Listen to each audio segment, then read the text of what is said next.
Morning, class. Good morning, today, you will present a short self-introduction in front of everyone. JR, would you like to start? Sure, Miss Karen. Hi everyone, I am JR. I love painting and playing guitar, and also I love taking cocktails. Mr. Julia is a number later.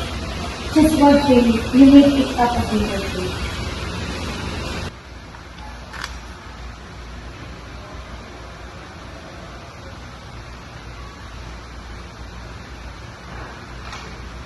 Now done, JR.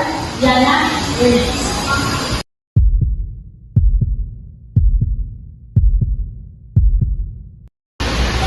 Hello everyone, I am Yana and I like video games every day.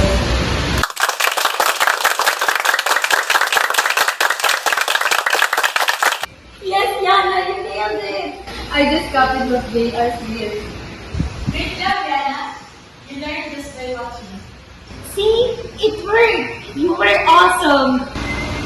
So if I keep watching and practicing, I'll keep improving. Right, Yana. And one day you'll be the model for someone else. Thanks, Haina. Class dismissed.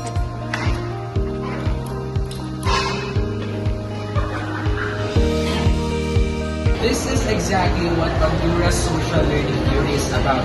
Learning by observing others, imitating them, and feeling motivated when you're encouraged. Let me explain something. Number 1, observation. Yana watched JR's behavior closely. Number 2, imitation. She copied his posture, tone, and confidence. Number 3, reinforcement. Haina's praise and Miss Karen's encouragement motivated her. Number 4, modeling. JR was the role model showing the first. And that's Bandura's social learning theory. We learn from watching others, copying them, and getting positive support.